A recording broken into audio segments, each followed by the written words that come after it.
Start करें? क्या गिन रहे थे तुम? चलो स्टार्ट करते हैं। हमने रिवीजन कर लिया, फिर से रिवीजन कराते हैं एक बार। याद हो गया? क्रम याद रखना आप लोगों को। पहले लेक्चर में हमने क्या पढ़ा था? मानव विकास कह रहे हैं, मनोविज्ञान का क्रम। पहले क्या था? दर्शन शास्त्र, उससे क्या निकल करके आया? आत्मा का विज्ञान। भाई साथ साथ बोला करो, आपको रिवीजन करना है, मुझे एग्जाम देने नहीं जाना है। आत्मा का विज्ञान, फिर मन का विज्ञान, फिर चेतना का विज्ञान, फिर व्यवहार का विज्ञान। आत्मा के विज्ञान में कौन था दार्शनिक? नाम क्या था? प्लेटो और अरस्तु। उसके बाद विलियम वुंट, किसके? मन के विज्ञान, मन का विज्ञान। फिर चेतना का विज्ञान विलियम जेम्स, और व्यवहार का विज्ञान जेबी वॉटसन। सन की बात कर लें, दर्शन शास्त्र 1600 के आसपास। उसके बाद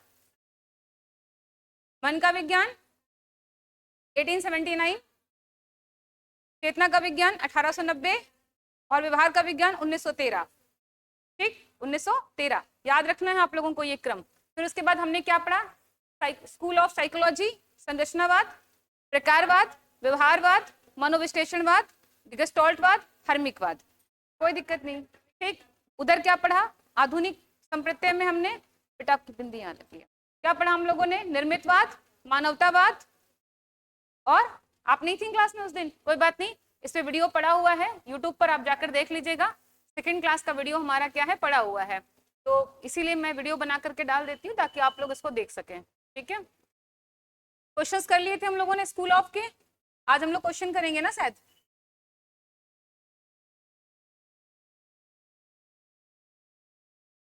आज हमें क्वेश्चन करना है, राइट? आज हम पहले क्वेश्चन करेंगे जो हम लोगों ने उस दिन पढ़ा था। स्टार्ट करें? देखो क्वेश्चन क्या कह रहा है। पहला क्वेश्चन कह रहा है,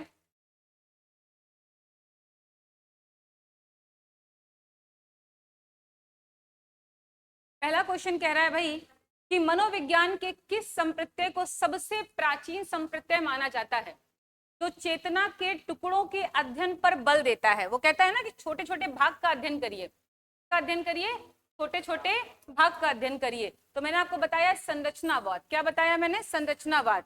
वो कहता है कि आप स्ट्रक्चर का क्या करिए, अध्ययन करिए, और ये कैसे छोटे छोटे टुकड़ों में मिलकर स्वतंत्र होकर काम करता है और फिर क्या हो जाता है, एक हो जाता है। राइट, ये किसने कहा था?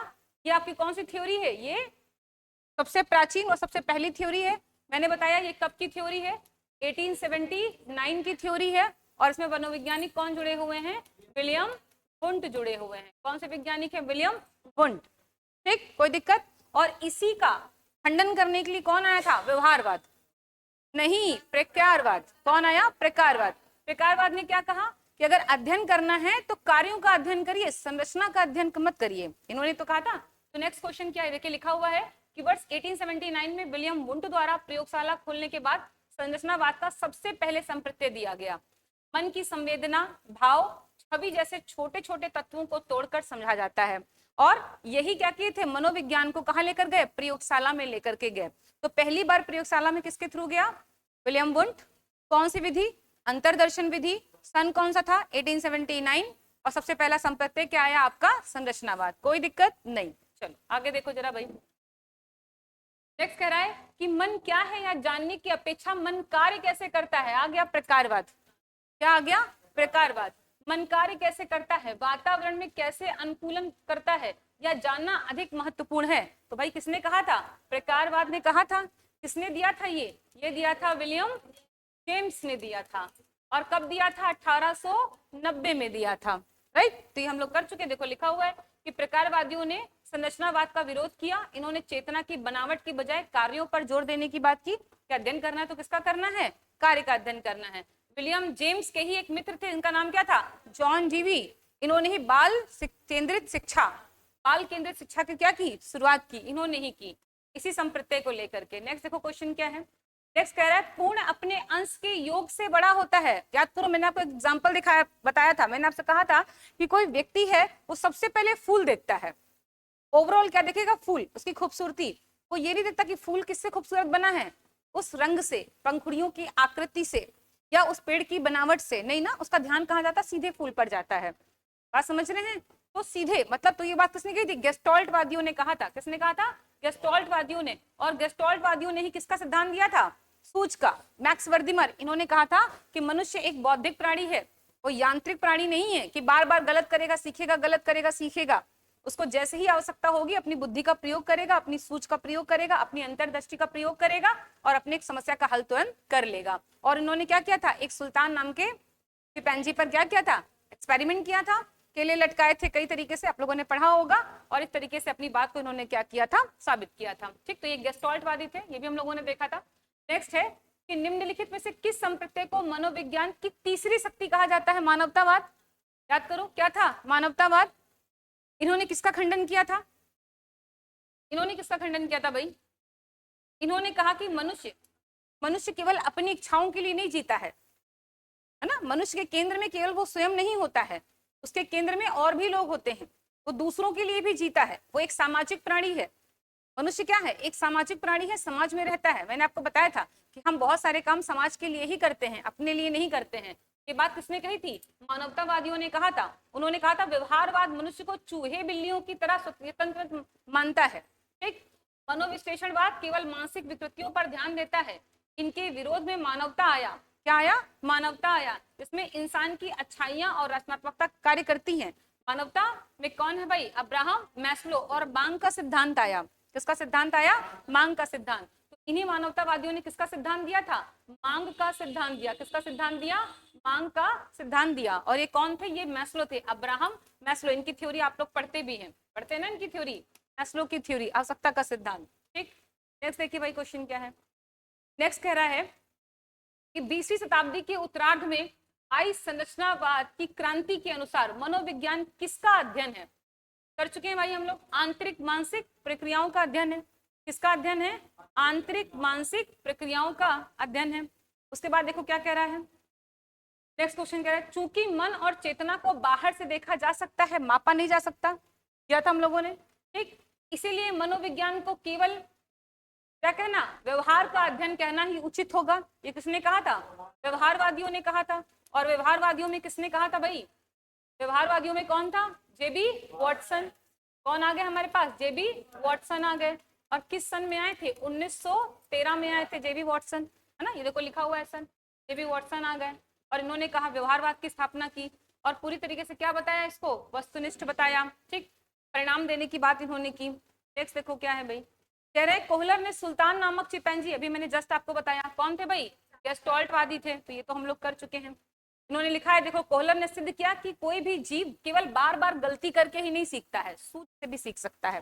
राइट, बट अगर आप सोचो कि आप पेपर सुपर टेट का या सी टेट का सूझ से प्राप्त कर लो तो नहीं कर पाओगे। तो गेस्टॉल्टवादी इतने भी सही नहीं थे। हर काम सूझ से नहीं होता है, हर काम सूझ से नहीं होता है, आपको प्रयास और त्रुटि से गुजरना ही पड़ता है। अगर आपको एक स्थायी अधिगम करना है तो एक स्थायी अधिगम करने के लिए हमें प्रयास और त्रुटि से गुजरना ही पड़ेगा। ठीक, इधर देखो, मनोविज्ञान किस संप्रदाय ने सबसे पहले बाल केंद्रित शिक्षा, याद करो, ये आ गए। और कौन इनके मित्र थे? जॉन डीवी, हम लोगों ने बात अभी की है, ये मित्र थे ना, ये आ गए जॉन डीवी। उसके बाद क्या कह रहा है, नेक्स्ट क्वेश्चन क्या कह रहा है भाई, देखिए नेक्स्ट कह रहा है कि सिगमंड फ्रायड द्वारा प्रतिपादित मनोविश्लेषणवाद मुख्य रूप से मन की किस स्तर पर ध्यान देने की बात करता है? क्या कहता है? अचेतन मन। मैंने आपको 3 बताए थे, कौन कौन से बताए थे? बिल्कुल, इद, अहम और परम अहम। इद क्या कहता है? अभी चाहिए, कैसे भी दो, चाहिए ही चाहिए, गलत करो सही करो कोई फर्क नहीं पड़ता। अचेतन क्या कहता है? नहीं भाई, आपको जरूरत है वो पूरी होगी, बट सामाजिक नियमों के अनुरूप होगी। और परम अहम क्या कहता है? दोनों के बीच में संतुलन बिठाने की बात करता है। तो ये बात हम कर चुके हैं। ठीक, इधर देखो, ये क्या भाई कह रहे हैं, संरचनावाद संप्रदाय की सबसे मुख्य अध्ययन विधि कौन सी थी जिसकी वैज्ञानिक ना होने के कारण कड़ी आलोचना की गई? कौन सी थी? अंतर्निरीक्षण। इसी को हम क्या बोलते हैं? हाँ, इसी को हम बोलते हैं, क्या बोलते हैं भाई? अंतर्दर्शन विधि, इसी को हम बोलते हैं। राइट, नेक्स्ट क्वेश्चन क्या है, विलियम मैकडूगल के द्वारा स्थापित हर्मिकवाद संप्रदाय मानव व्यवहार के पीछे का। हर्मिक ने क्या कहा था? कि मनुष्य बिना किसी उद्देश्य के कोई कार्य नहीं करता। यहां तक कि प्राणियों में भी एक उद्देश्य, चिड़िया भी घोंसला तभी बनाती जब उसको अंडे देने होते हैं। मनुष्य के हर कार्य के पीछे क्या है? उद्देश्य छुपा हुआ है। और बिना उद्देश्य के कोई भी काम, आपका उद्देश्य अगर शिक्षक बनना नहीं होगा, आप यहाँ नहीं बैठे होंगे। आपका एक उद्देश्य है, इसीलिए आप उस उद्देश्य को प्राप्त करने के लिए सब लोग यहाँ पर बैठे हैं। ठीक है, कह रहे हैं जन्मजूत मूल प्रवृत्तियां होती हैं, उन्हीं के अनुरूप व्यक्ति कार्य करता है, अपने उद्देश्यों को क्या करता है? पूरा करने के लिए। नेक्स्ट देखो, आत्मसिद्धि की आवश्यकता का सिद्धांत किस संप्रत्यय का है? मानवतावाद। सबसे उच्च, सबसे ऊपर का स्टेप क्या था? आत्मसिद्धि। याद होगा अगर आप लोगों को, सबसे ऊपर का स्टेप क्या है आपका? चरम स्टेप जो हमारा है वो कौन सा है? आत्मसिद्धि। ये क्या है? मानवतावाद है। इसके बाद आधुनिक समय में बच्चे की स्मृति, बुद्धि, भाषा, विकास और निर्णय लेने की क्षमता का अध्ययन करने के लिए कौन सा संप्रत्यय आया? भैया संज्ञानवाद। कौन आया? संज्ञानवाद।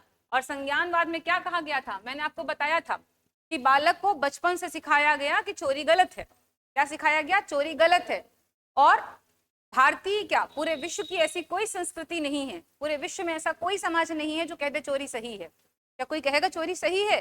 क्या कोई अपने बच्चे को सिखाना चाहेगा चोरी सही है? कोई नहीं सिखाना चाहेगा कि चोरी सही है।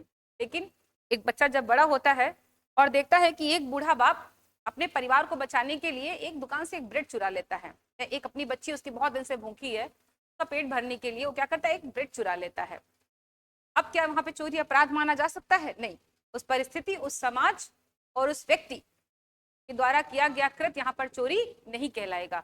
तो उस बच्चे के दिमाग में क्या आएगा कि यार इस परिस्थिति में की गई चोरी चोरी नहीं हो सकती है। तो जो स्वयं से उसने वातावरण में जाकर ज्ञान अर्जित किया वही संज्ञान है। और इसको दिया किसने था? जीन प्याजे ने। जीन प्याजे ने कहा कि प्रत्येक व्यक्ति क्या है? एक नन्हा वैज्ञानिक है। प्रत्येक व्यक्ति क्या है? एक नन्हा वैज्ञानिक है और वो अपने ज्ञान की खोज स्वयं करता है, अपने ज्ञान का निर्माण वो स्वयं करता है। तो जो उस व्यक्ति ने, जो उस बच्चे ने देखा कि ब्रेड की चोरी चोरी नहीं है, तो ये उसका स्वयं का ज्ञान था। उसने कहा कि अगर इस परिस्थिति में चोरी की जाएगी तो वो चोरी चोरी नहीं कहलाएगी, है ना। तो यही क्या है आपका? संज्ञान। जब आप सीधे जाकर के अपनी दिमागी और अपनी उच्च मानसिक क्षमताओं के द्वारा निर्णय लेते हैं, किसी चीज को समझने का प्रयास करते हैं, तो वो क्या कहलाता है? संज्ञान कहलाता है। वो भी हम लोग पढ़ेंगे जीन प्याजे में। देखो लिखा भी है नीचे, जीन प्याजे ने बच्चे को नन्हे वैज्ञानिक के रूप में देखा। कहा वो अपने ज्ञान का निर्माण क्या करता है? स्वयं करता है। किताबी ज्ञान और किसके द्वारा करता है? जो परिवार से ज्ञान मिला उसके रिसोर्सेस क्या होंगे ज्ञान के निर्माण के? क्या हो सकते हैं भाई? जो परिवार से मिला, जो किताबों से मिला, जो समाज से मिला, इन्हीं को तो ले लेकर अपना ज्ञान का निर्माण करेगा ना। किससे करेगा? इन्हीं से तो करेगा। ठीक, नेक्स्ट देखो क्या है। कह रहे इटली के दार्शनिक कोम्बोनोजी द्वारा दिया गया। भैया पता है आप लोगों को? 17 से 18वीं शताब्दी। और कौन सा था? मस्तिष्क का विज्ञान। याद आ रहा है? किसका विज्ञान था? मस्तिष्क का विज्ञान। इन्होंने क्या कहा? बच्चा साफ कागज के समान है। जॉन लॉक की थ्योरी इसी पर है कि बच्चा क्या है? कोरे कागज के समान है, जो भी चाहे लिख डालो इस पर। लेकिन अभी मिलेगा एक थ्योरी में क्या कहा जाएगा कि बच्चा भरा हुआ गड़ा है। बहुत गलत बात है कि वो कोरा कागज है, वो पहले से ही लिख कर लाया है। चमोस्की कहते हैं ना कि बालक अपनी व्याकरण का निर्माण माता के गर्भ से ही करके आता है। उसे यहाँ व्याकरण समझा, इसे बोलते हैं सार्वभौमिक व्याकरण, सार्वभौमिक यूनिवर्सल ग्रामर, है ना। खाली वाली नहीं आता है। भ्रम में मत रहिए आपके बच्चा खाली हो, सब समझ रहा है, सब देख रहा है, बस उसे आने तो दीजिए अपनी फॉर्म में, है ना। नेक्स्ट देखिए क्या है। प्रसिद्ध मनोवैज्ञानिक E.L. थॉर्नडाइक, जिन्हें दुनिया का प्रथम साइंटिफिक मनोवैज्ञानिक कहा गया है या आधुनिक मनोवैज्ञानिक भी इनको हम लोग बोलते हैं, इन्होंने कौन सा संप्रत्यय दिया था? व्यवहारवाद। बिल्ली पर प्रयास और त्रुटि, बार बार वो क्या कर रही थी? पैर लगा रही थी, खुल गया और पिंजरा, और उसने क्या किया? खा लिया। तो भी पढ़ेंगे ये भी हम लोग। नेक्स्ट है, निम्नलिखित में से कौन सा युग्म सही है? भैया इधर देखो जरा और बताओ कौन सा युग्म सही है। बिना आंसर देखे नीचे। संरचनावाद किसने दिया था? William Wundt. आगे लिख लो सन। कौन सा सन आ जाएगा? 1879। व्यवहारवाद जेवी वॉटसन, सन लिख लो 1913। गेस्टाल्टवाद सिगमंड फ्रायड। तो भाई मानवतावाद अब्राहम, तो ये तो गलत हो गया। गेस्टाल्टवाद सिगमंड फ्रायड नहीं थे, मैक्स वर्दिमर थे, कोफका थे, कोहलर थे। याद आ रहा है? कौन कौन थे भाई? कौन कौन थे बताइए? कौन कौन थे गेस्टाल्टवाद में? कोहलर थे, कोहलर, और कौन से? वर्दिमर, और कौन थे? कोफका। ठीक, कोफका। जनक कौन से थे? वर्दिमर। और विकास किसने किया था? कोहलर ने। तो भाई आपको छोटी छोटी चीजें बिल्कुल पता होनी चाहिए। और मित्र कौन थे? कोफका। मैंने तीनों की आपको फोटो दिखाई थी, है ना। अभी फिर से दिखा देंगे एक बार फोटो। इधर देखिए जरा, नेक्स्ट क्वेश्चन क्या कह रहा है। एरिक एरिक्सन का मनोसामाजिक विकास का सिद्धांत किस प्राचीन संप्रत्यय का आधुनिक सुधार के रूप में माना जाता है? मनोविश्लेषणवाद, है ना। इन्होंने समाज और संस्कृति के प्रभाव के बारे में बोला। इन्होंने कहा कि किसी भी बालक के विकास, उसके विचारधारा को जो जन्म देती है वो कौन देती है? समाज और उसके संस्कृति। याद करो यहाँ पर अभी आपको कौन मिलते हैं? वाइगोस्टकी। और वो कहते हैं समाज और संस्कृति में सबसे महत्वपूर्ण कौन है? भाषा। बालक के विकास के लिए सबसे जिम्मेदार कौन है? भाषा। अगर भाषा नहीं होगी तो बालक का विकास नहीं होगा। भाषा को बहुत महत्वपूर्ण उपकरण माना है इन्होंने, है ना। तो यही इनके छोटे भाई निकल के आएंगे, एरिक्सन और फ्रायड। ठीक, इसके बाद देखो जरा, जब कोई व्यक्ति अपनी कला संगीत लेखन के माध्यम से अपने अंदर के दबे हुए गुस्से या तनाव को, याद करो, पढ़ चुके हैं ये क्वेश्चन, कई बार आया भी एग्जाम में। जब कोई व्यक्ति अपनी कला संगीत लेखन के माध्यम से अपने अंदर के दबे हुए गुस्से या तनाव को समाज के उपयोगी काम में बदल देता है, तो फ्रायड के अनुसार वो कौन सी सुरक्षा है? जो बोलते हैं ना कि अचेतन मन चेतन मन दमित अवस्था में चला जाता है। मैंने समझाया था आप लोगों को कि व्यक्ति की एक इच्छा थी, वो इच्छा नहीं पूरी हुई, अब क्या हुआ? मान लो शिवांशु है, किसी को पसंद करता है, अब नई शादी हो रही है, तो शिवांशु क्या हुआ? एक बिल्कुल रोने वाला गायक बन गया, कवि बन गया, लेखक बन गया, शायर बन गया। अब उसी के तरीके से शायरी लिख रहा है। शिवांशु कहेगा मैम सुबह सुबह ऐसी बात मत करिए, नहीं, शिवांशु जिससे चाहेगा उससे शादी होगी शिवांशु की, क्या कर रहे हैं, क्यों शिवांशु? तो क्या बन गया? वो उसी फॉर्म का एक लेखक बन गया, कवि बन गया, वो ऐसी कविताएं लिख रहा है बेवफाई वाली, बिल्कुल एकदम, है ना। तो वो क्या होगा? वो उसी अनुरूप क्या करता, अपना विकास कर लेता, मुस्कान मुस्कुरा रही है।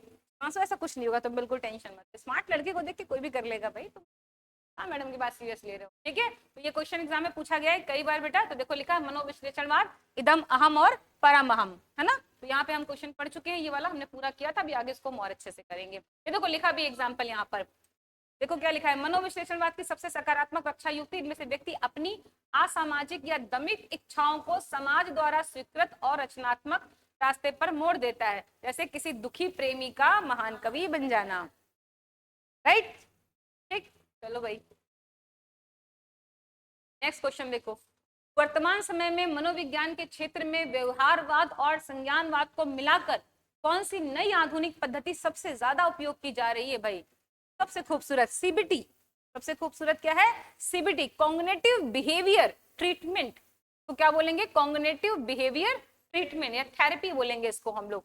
सबसे इंपॉर्टेंट है और इसी पे चल रही है। जितना भी आपको अधिगम पढ़ना है इसी पे पढ़ना है। अभी हम लोग अधिगम पढ़ेंगे ना, सारा इसी पर पढ़ेंगे हम लोग अधिगम, राइट। तो ये हमारी सीबीटी हो गई। ये हमारे हमने सारे क्वेश्चन कर लिया, ठीक है। हमारा नेक्स्ट चैप्टर है शिक्षा मनोविज्ञान। शिक्षा मनोविज्ञान मैंने आपको बताया है और फिर समझा रहे हैं शिक्षा मनोविज्ञान क्या है। आपने मनोविज्ञान देख लिया क्या है, सबको समझ में आ गया मनोविज्ञान क्या था? मनोविज्ञान भाई, फिर मन का विज्ञान, सारी कहानी पढ़ ली और आगे मन के विज्ञान में। हाँ भाई, फिर मन का विज्ञान। लक्ष्मी क्या था भाई? मनोविज्ञान क्या है? व्यवहार का विज्ञान। निष्कर्ष निकलकर क्या आया? व्यवहार का विज्ञान। मनोविज्ञान क्या है? व्यवहार का विज्ञान। बिहेवियर ऑफ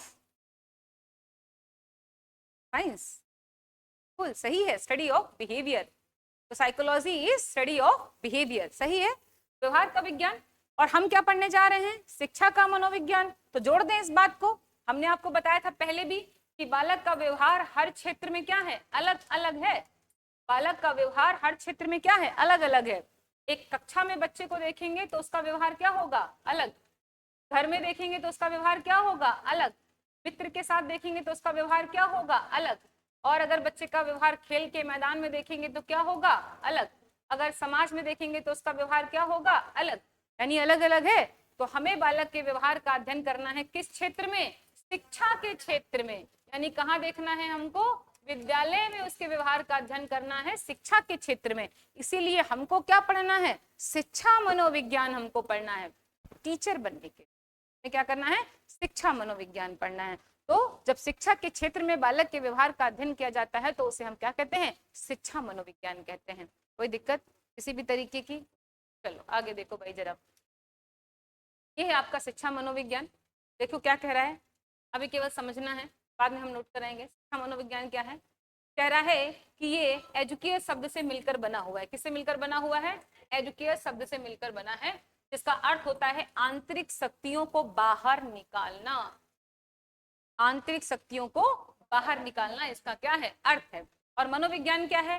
मानव व्यवहार में परिमार्जन, सुधार या फिर परिवर्तन। तो अब भाई जोड़ दो, तो शिक्षा के माध्यम से जो उसकी आंतरिक शक्तियां हैं उनको बाहर निकालना या उनमें सुधार करना। बात समझ में आ गई? चलो आगे देखो, गांधी जी ने क्या कहा था?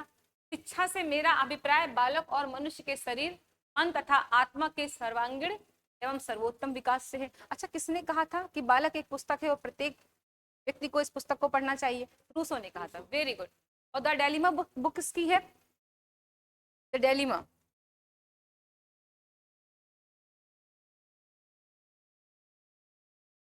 रूसो ने, प्लेटो की पुस्तक कौन सी थी? द रिपब्लिक, मैंने कहा था ना रिपब्लिक को प्लेट में, और वो किसकी थी? रूसो की थी। वो किसकी थी? रूसो की थी। तो देखो मनोविज्ञान ये हम पढ़ चुके हैं, बस बस हो गया डिस्कशन ओवर। इधर देखो मनोविज्ञान ये हम पढ़ चुके हैं, साइको प्लस लोगो। आत्मा का विज्ञान 16वीं शताब्दी में क्या था? आत्मा का विज्ञान। फिर क्या हुआ? मन का विज्ञान। फिर क्या हुआ? चेतना का विज्ञान। फिर क्या हुआ? व्यवहार का विज्ञान। अच्छा एक और चीज, एग्जाम में कभी कभी थोड़ा सा शब्दों से खेल जाता है एग्जामिनर। वो आपसे पूछेगा कि 17वीं व 18वीं सदी में वो कौन मनोविज्ञान कौन सा विज्ञान था। अब उसने आपसे सन नहीं पूछा, सदी पूछ ली, तो सदी निकाल लेते हैं ना। 1789 कौन सदी रही होगी? 17 to 18 रही होगी, है ना। 1913 कौन सदी रही होगी? 19 to 20 सदी रही होगी, है ना। तो ये हम लोग कर चुके हैं। इसकी जल्दी से एक फोटो क्लिक कर लो, ये सब हम लिख चुके हैं, नया नहीं है। आप इसके पास एक फोटो क्लिक कर, सारा आपके पास लिखा हुआ है। आप थी क्लास में उस दिन? नहीं थी? मोबाइल लाई हैं आप? फोटो खींच लीजिए, नोट करना है, नोट कर लीजिए। या तो हम समझाते हैं फिर नोट करने का मौका देते हैं। रुक जाइए एक मिनट, ठीक है। आप लोगों ने लिया, अभी मैं दे दूंगी, ठीक है, कोई नहीं। इधर देखिए, बस बस बस बस हो गया। इधर देखो, रूसो ने अपनी पुस्तक, एक और इनकी पुस्तक आई, उसका नाम क्या है? एमिल, के माध्यम से इन्होंने क्या कहा है कि बालक एक पुस्तक के समान है जिसका अध्ययन प्रत्येक अध्यापक को करना चाहिए। ये बात हम कह चुके हैं। एग्जाम में क्वेश्चन पूछ ले किसने कहा है, तो रूसो ने कहा है। और अपनी कौन सी पुस्तक में ये बात कही है? किसमें कही है? याद रखिएगा इसको, ठीक, बहुत इंपॉर्टेंट है ये। नेक्स्ट कह रहा है प्रथम शैक्षिक मनोविज्ञान कौन थे भाई? E.L. थॉर्नडाइक थे। इन्होंने क्या कहा कि दुनिया का पहला शैक्षिक मनोवैज्ञानिक इनको माना जाता है। उन्होंने 1913 में कौन सी पुस्तक लिखी थी? एजुकेशनल साइकोलॉजी लिखी थी। अगर इसमें हम 10 साल जोड़ दें, 1913 कर दे, तो हमको क्या मिल जाएगा? जेबी वॉटसन मिल जाएंगे और व्यवहारवाद मिल जाएगा, राइट। तो हमने क्या देखा भाई कि पहले हमने देखा कि रूसो, इन्होंने अपनी एक पुस्तक ली, उसमें बालक एक पुस्तक के समान है और प्रत्येक अध्यापक को उसका अध्ययन करना चाहिए वाली बात कही। फिर उसके बाद हमने क्या देखा कि पहले आपके जो है वो शैक्षिक मनोवैज्ञानिक कौन है? 1913 में किसको माना गया हम लोगों को? थॉर्नडाइक। और उन्होंने अपनी पुस्तक कौन सी दी थी? Educational psycho. डन, आगे बढ़े, आगे देखो क्या है, परिभाषाएं क्या है। बीएफ स्किनर कह रहे हैं कि शिक्षा मनोविज्ञान मनोविज्ञान की वह शाखा है, सीखने और सिखाने की प्रक्रिया का अध्ययन किया जाता है। सीखने और सिखाने, सीखने किसके लिए? बालक के लिए, और सिखाने किसके लिए? शिक्षक के लिए, राइट। तो कह रहे हैं कि जो सीखने और सिखाने की प्रक्रिया का क्या करता है? अध्ययन करता है। किसने कहा? स्किनर ने कहा। उसके बाद क्रो एंड क्रो क्या कहते हैं कि शिक्षा मनोविज्ञान व्यक्ति के जन्म से लेकर वृद्धावस्था तक सीखने का अनुभव का वर्णन और व्याख्या करता है, ठीक। इसके बाद स्टीफन क्या कह रहे हैं कि शिक्षा मनोविज्ञान शैक्षिक विकास का क्रमबद्ध क्या है? अध्ययन है, सिस्टमैटिक अध्ययन है। ये कौन कह रहे हैं भाई? स्टीफन कह रहे हैं, राइट। तो ये स्टीफन की परिभाषा हो गई, ये क्रो एंड क्रो की हो गई, ये कौन हो गए? बीएफ स्किनर हो गए। आगे देखते हैं भाई क्या कह रहे हैं आगे। शिक्षा मनोविज्ञान की प्रकृति कैसी होती है? ये वैज्ञानिक होता है। कैसा होता है भाई? वैज्ञानिक होता है। इसकी प्रकृति वैज्ञानिक है क्योंकि इसमें नियम और सिद्धांतों का अध्ययन किया जाता है। किसका अध्ययन किया जाता है? नियम, यानी कि जो आपके रूल्स हैं और जो आपके प्रिंसिपल हैं, इनका हम क्या करते हैं? अध्ययन करते हैं। अभी आप पढ़ेंगे शिक्षा मनोविज्ञान के सिद्धांत, शिक्षा मनोविज्ञान के नियम आप पढ़ेंगे। उसके बाद ये सकारात्मक विज्ञान है। क्यों सकारात्मक विज्ञान है? क्या का अध्ययन करता है? बालक की वास्तविक क्षमता क्या है, इस पर जानने की प्रयास करता है ना। कितना सीख सकता है, कैसे सीख सकता है, इस पे जानने का प्रयास करता है। ये व्यवहारिक है, इसको शुद्ध मनोवैज्ञानिक के नियमों पर काम करता है। ये व्यवहारिक रूप से क्या कर सकते हैं? इसको लागू कर सकते हैं, इसीलिए क्या है? ये व्यवहारिक है। इसके केंद्र में कौन है? तो भाई बालक है। इसके केंद्र में कौन है? बालक है। शिक्षक और पाठ्यक्रम की बजाय कौन है? बालक है इसके केंद्र में। और यही पद्धति अच्छी भी मानी जाती है। इसके केंद्र में कौन होगा? बालक होगा। आगे देखो भाई जरा, अब आगे आपका शिक्षा मनोविज्ञान शिक्षण एवं अधिगम का आधार। तो इसमें हम लोग 5 क्षेत्र पढ़ेंगे। शिक्षार्थी के बारे में, सीखने का अनुभव, सीखने की प्रक्रिया और सीखने की परिस्थिति के बारे में हम लोग पढ़ेंगे। फिर इसके बारे में हम अध्ययन की प्रमुख विधियां पढ़ेंगे। अंतर्निरीक्षण विधि क्या है, बहिर्दर्शन विधि क्या है, प्रयोगात्मक विधि क्या है, जीवन इतिहास विधि क्या है, ये पढ़ेंगे हम लोग। और फिर शिक्षा मनोविज्ञान के कार्य क्षेत्र पढ़ेंगे, बहुत इंपॉर्टेंट है। अधिगमकर्ता, अधिगम प्रक्रिया, अधिगम परिस्थिति। इसमें क्वेश्चन बनता है कि बालक के सीखने के लिए सबसे महत्वपूर्ण क्या है? ऑप्शन मिलेंगे रुचि, तत्परता, ये सारे उद्देश्य, ये सब मिलेगा। ये बहुत इंपॉर्टेंट, यहाँ से कभी कभी क्वेश्चन बन जाता है, तो ये हम सारा आगे नेक्स्ट क्लास में इसको, ठीक है। अभी पहले हम इसको अपने इतना कंप्लीट करते हैं जितना मैंने आपको आज समझाया है, ठीक। तो हेडिंग डालिए शिक्षा मनोविज्ञान, शिक्षा मनोविज्ञान और उसकी परिभाषा। पढ़ते रहिए भाई, आप लोग पढ़ना बहुत जरूरी है, एग्जाम में इकट्ठे आएगा तो आप नहीं पढ़ पाएंगे, थोड़ा थोड़ा सा पढ़ते रहेंगे तो क्या होगा, रिवीजन होता रहेगा, ठीक।